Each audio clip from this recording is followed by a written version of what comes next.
we got to get into this Real Housewives of Atlanta Season 11 Reunion Part 2. Get into this video. Well, he's a cutie pie. I might put him in Potomac. Okay, yes. Yeah, he can come right on to Potomac.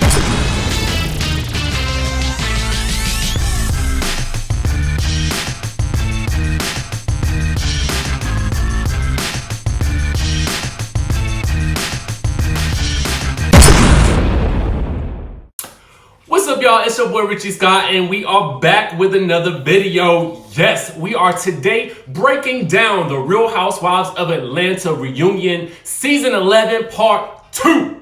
But before we get into that, just a little bit of background about me. My name is Richie Scott. If you're just tuning into this video and this channel, make sure to hit the subscribe button down below, hit that notification bell button so that you guys will be alerted when I get the next video up, which will be very, very soon because I got a lot to go over today. And versus putting it in one long video, which I might do in the future, I'm just gonna put it into, a couple of bite-sized pieces for y'all to digest very easily. Now, if you guys are not following me on Instagram and Twitter, please do so. It's at DJ Richie Scott. That's DJ RICHIESKYE. Boy, now that we got that stuff out of the way, let's get into the main topics of this video. Did y'all catch that reunion part 2? Did y'all catch it? I don't understand the words that are coming out of your mouth.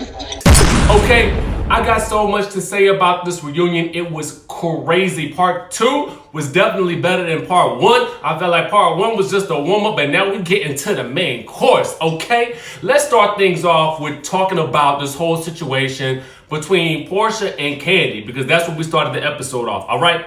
Let's get into that. Here's the one thing that I kind of want to point out. I wish that Kandi had not tried to make a point of saying that Porsha was drinking during the party for Todd. I feel like I feel like the only reason that you would do that is to try to discredit her and make a pregnant woman look like she is drinking. Now, according to Eva, if you're drinking while you're pregnant and you're drinking red wine, apparently it's okay. I don't know. I ain't never had a baby. But I want anybody who has had a baby to comment down below and let us know if this is okay. Or do you feel the same way that I felt like, you kind of trying to like, that was like a little jab right there. You know what I'm saying? And I felt like it was unnecessary. And the reason I say that is because they have come so far, man. I don't want them to be beefing no more. I'm so over that beef. It's played out. It is so season 9 and 10, and I'm over it, okay? Completely over it. And if I was Kandi, I would have just sat there and said, no, everything is great, yada, yada, yada, boom, boom, boom, and let that be done with it. You know what I'm saying? I understand the words that are coming out of your mouth. All right, so the next thing I want to talk about is I'm trying to understand for the life of me, and maybe y'all can help me out, or maybe we just have glossed over this for the past 2 seasons. But what I'm trying to understand is, and I really want to go back and replay season 10 now, because I'm kind of clueless as to what is going on with Nene's marriage. As we watch this episode and we watch this reunion kind of play out, we are given a lot more details about the fact that she was unhappy before the cancer. Now, is it just me? It can't be just me. But I didn't realize that she was that unhappy before. It seemed like, things were on the up and up. And granted, you never know what's going on behind closed doors with people in their marriages.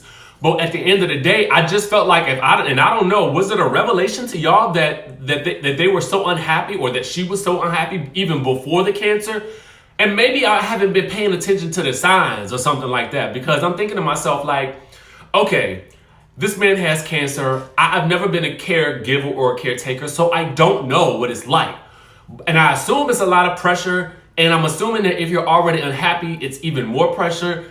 But in my mind, I feel like either I gotta give Nene props for even still being able to get through this process, or I gotta be like, what's up? Like, what's up, sis? Like, are you trying to lead a man while he got the cancer? Like, I'm just trying to understand, because I feel like there's a serious situation going on here that's at play that we probably aren't seeing the majority of, because For me, this whole situation was a huge revelation to me, and it almost now explains her disposition this entire season, as well as at the reunion.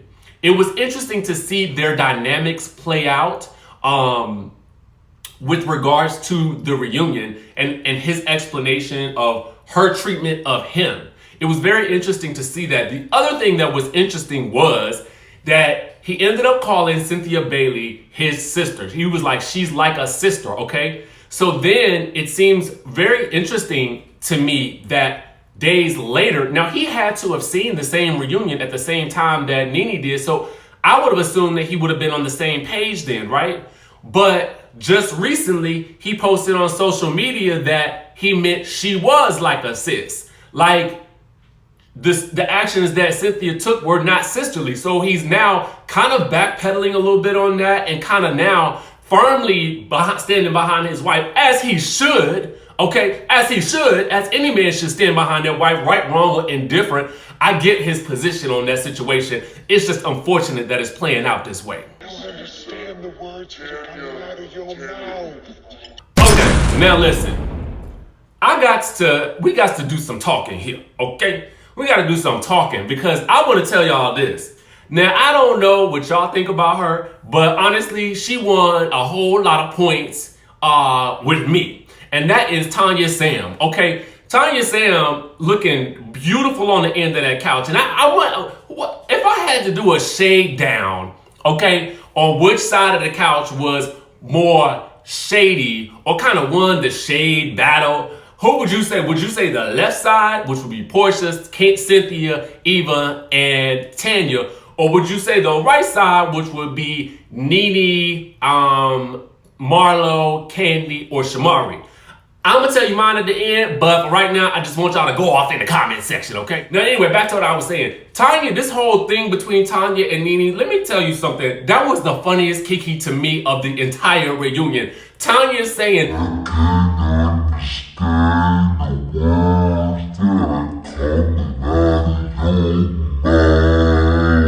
was hands down one of the funniest moments of the reunion, outside of Porsha saying, not class, they closed. I gotta hand it to Tanya. But let me tell you something, Nene delivered probably one of the craziest lines I would, since she went off and told Claudia that her clit had left her body, was when she told Tanya under her breath that she was gonna have to You gonna have to deal for that peach. You gonna have to stick that peach in your. You would never get it from work for this peach. She was gonna have to take that peach and stick it up her and she was gonna have to get the peach that way. I was like, oh my ears. Let me tell you something. The muttering under the breath this reunion was crazy, and I am so glad for these mics. These mics got it, okay? They caught every single second of it, and I'm here for it. Because in my mind, I'm thinking to myself, when y'all saying these things, muttering under your breath, does the other person actually hear what they're saying, or is it just kind of like, is it just like your mouth is moving and I don't understand what you're saying? You know what I'm saying? You know? I don't understand the words that are coming out of your mouth. I mean, come on now, that's some classic stuff right there. Okay, so let me tell y'all something that I absolutely love about this reunion. Porsha had a monologue, okay? And Porsha ain't had a monologue like this in season 5 when she talked about her marriage to Cordell. But she had a monologue for your anus on this episode when she talked about, she was just shocked that, Nene was saying that they weren't friends. And that little speech that she gave was everything. It was a moment. And I was so glad she actually said it, because I felt like as the audience and we were watching it, I felt like we got what she was saying. And I felt like the ladies on the left couch, they got what she was saying too. Like they felt that in their spirit. You know what I'm saying? And Nene was just over there unbothered as ever. Like, I aspire to be that level unbothered about the situations in life. I really, really do. Because I wish, I mean, you know, if I didn't react to some of the things that happened to me, I would just be winning right now. And so maybe we all need to take lessons from Nene on how to be unbothered, because she absolutely 110% exhibited the very definition of unbothered, okay? But the other thing I want to know is, why is Marlo giving Nene talking points? Why is she instructing her on what to say? Why would you ever take advice from Marlo about either a comment, a clap back, or a read? Because guess what? At the end of the day, Marlo is not that good at reading. She's really not, honestly. She is good at collecting bones and bringing them to the table, but she is not good at the clap backs, okay? And let me give y'all a point. Let me just make my point with this. Shamari. Now, this look, honestly, she kind of reminded me of a little chihuahua just barking down at the end of the couch. But I'm going to tell y'all the truth. She had some good old clapbacks from Marlo. Yes, she did. Yes, she did. Nobody even knows who the hell you are. First off, you've been on this damn show for 6 seasons, and I can't tell you what the hell you did. I got to give it up to Shamari for this, because I feel like she kind of did go in on Marlo a little bit, Kenya Moore style. Honestly, like, it was almost on that level of a Kenya Moore read, and I was actually here for it. Now, y'all know I kind of joke about Marlo a lot, but I really actually kind of like her. I feel like she might be actually a ride or die friend, which is probably what Nene likes the most about her, because I do think Nene likes a ride or die friend. I even have to give her props for going back and telling Porsha what she told her off camera. I do give her props for that, because I do think that she had Porsha's best interest at heart. I just hate to see that whole friendship crumble the way that it did. But anyway, back to Shamari. I still believe that she either belongs on Love and Hip Hop or R&B Divas, which is now defunct, just like Claire's. What else do I have in my notes? And see, this is my point. I made this point yesterday about the experience shade of someone who is a little bit older and more mature. When Marlo said that Shamari belongs in Betty Ford, and Shamari said, "What is Betty Ford?" Why don't you know what Betty Ford is? If you were to listen, honestly, and plenty of y'all who are watching this may not know what Betty Ford is, and if you don't, it is rehab, okay? It is a very famous rehab facility, okay? So if you are either too young to understand what that is, then I just made my point, okay? Now, that don't mean that you shouldn't watch the show. That just means that you might, Shamari doesn't have the level of experience to really go toe-to-toe with some of the ladies, because I feel like, girl, you need to know what Betty Ford is, at least. Come on now. Come on now. I don't understand the words coming out of your mouth. And last but not least, can we give it up a slow clap for Miss Bailey, okay? And I'm not even calling her Cynthia no more. She is Miss Bailey when she steps out to play like she did today, okay? I was really here for Miss Bailey going straight in on not just Nene, but also Marlo. Because I feel like what happened today was that, on this particular episode, was that I felt like Cynthia was up for her truth. You understand what I'm saying?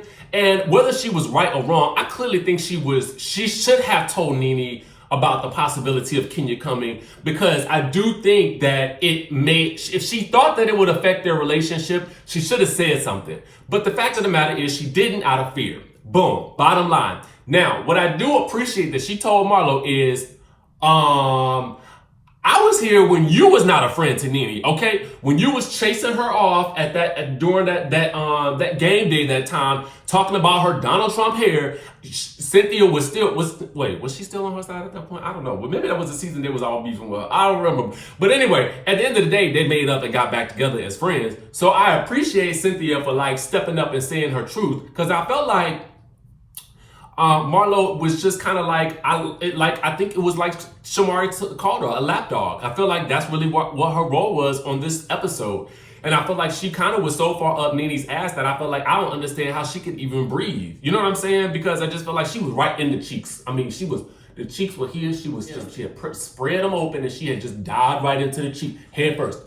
Dive into the cheeks. That's what I felt like she did. So I don't really know, what to make of everything that's about to occur. But I can't wait for next week till we finally get to address this whole belt drama, because I really want to know what happened with that, because I'm still very unclear about that. And I really want to know what happens next week, particularly when we get into the final discussion between Cynthia and Nene about what happened with these audio recordings that they done released on Cynthia, making her look like the villain in this situation. I really want to know more about that, and I really can't wait to see that whole thing play out on the show.